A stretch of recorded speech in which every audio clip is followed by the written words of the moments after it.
Hello, I am Angela, and this is, I'm Kiara. and we just want to welcome you to Couch Conversations and Cocktails. We just wanted to spend some time with you all discussing our upcoming conference that's happening April 12th from 12 to 3. And it is called the Strong Black Woman Conference Healing the Inner Child in You. It's located at the Macedonian Culture Center in Sterling Heights, and we would be honored if you would attend. But even if you're undecided about whether you want to come or not, we feel like you would be able to benefit from some of the conversations that we'll have over the next few weeks. Yeah, and I think that the conversation we're going to have about healing the inner child to you is very personal. If you all ever notice my brand and myself included, it's a little girl with a puffball, kind of like this, reaching for a purple balloon. And I didn't realize the magnitude of how great that would be because someone recently asked me like what made me change the shift for working with kids full time to like going into a private practice and kind of seeing primarily adults. And my short answer was, I'm talking to the child either way. I'm talking to the physical child or I'm talking to the inner child in you. So that is kind of like a passion of mine. So Kiara's gonna lead us with some questions, and we're gonna be honest, y'all, because we're gonna be real. We want y'all to be real. We want everybody to get healing. Okay, so the first question is, describe a time when you felt unseen or unheard as a child. What would you say to your younger self in that moment? Oh, I think I took it personal. So I'm the youngest of everybody.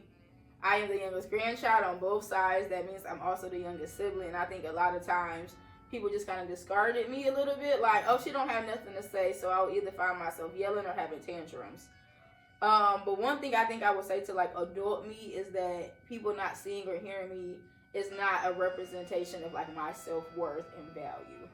I thought that if I wasn't seen, then I wasn't worth it or something of that sort. That's really good. Mm-hmm. That is no, that's really good. What about you? I think for me, so I'm the opposite, right? Uh-huh. So I was the oldest child, and growing up, like I had to take on a lot of responsibility for everybody, like helping my mom. She was a single parent.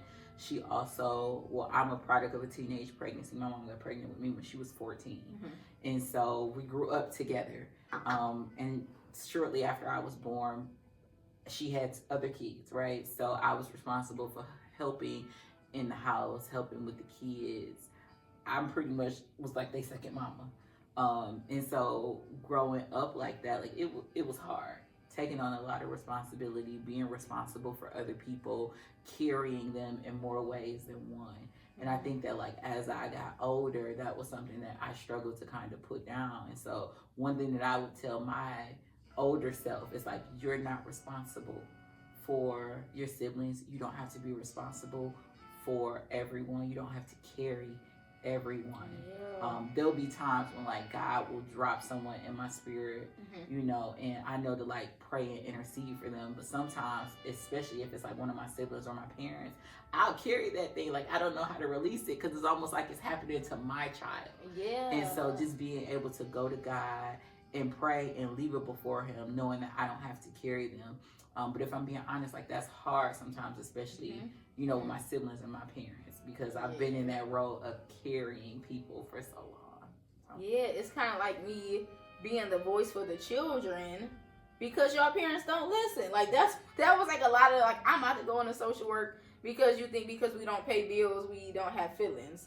And it was like, it was just very important to create space for people to express feelings when it was a large group of people feel like, well, why are you having these emotions and feelings? But you know what's crazy? Like that is honestly what Not Our Blueprint was birthed out of. Because one of my desires was to help young girls not have to deal with or be able to cope with some of the things that they were facing in their lives that I dealt with.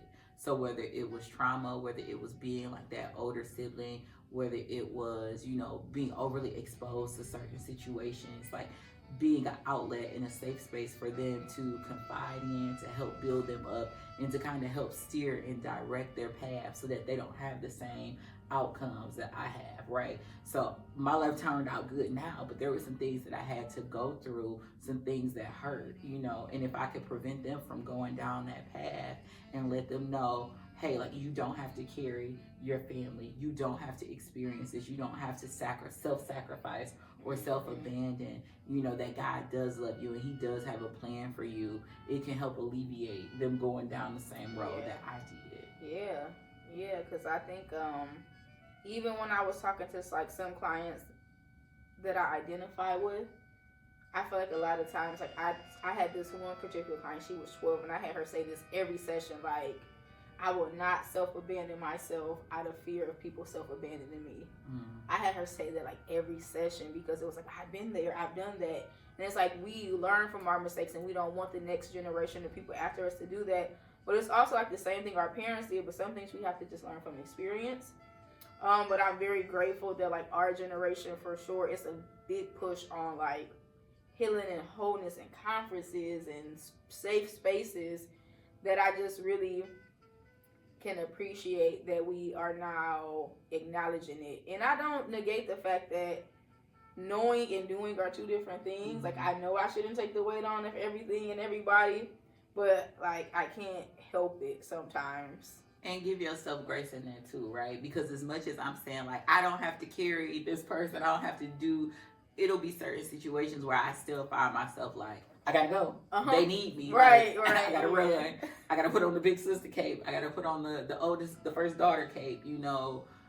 And just taking a moment to like give yourself grace in that. Like, you're not gonna get it right 100% of the time, but slowly implementing boundaries to where you don't consume yourself, right? So now where it's like certain things is drop everything, crazy and trouble, come quick. I am on my way because I know you need me. But in the other settings, it's like, you know, I'm working on something, or I'm not available to do this. You know, how can I better assist you, or how can I help you pivot or shift to find someone else who can better accommodate you, right? Yeah. You know, and just being okay with that. It's even having like that plan in place in advance. Like, if your siblings call you, they have to say the code word, Craig, come fast, right? Or whatever y'all code word is. Like, know that like this is an emergency, I need help, and other stuff. It's like, okay, it's not quite a high priority, you can kind of wait because I don't want to self-sacrifice. But if you need it, I'm there. But I know the difference between if you need it, I'm there, and you take an advantage. It's like, have something in place. I think that that's so important, what you just said. That also requires a conversation.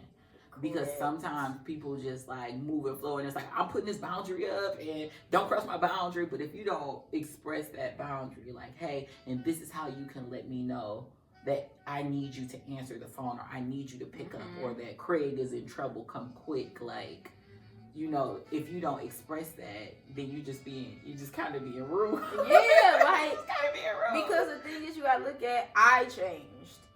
I need to tell you that I changed because you are a part of my world, my like life, I guess. That this is the change that's happening, and I'm involving you in it. Versus like, this is just a change and that's it.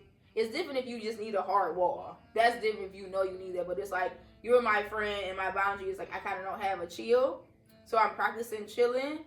But if you need me, this is the code word to know that I need to step in and come to like the situation. So that's good. So we will just continue to do a lot of conversations on the couch, in the office, on the go.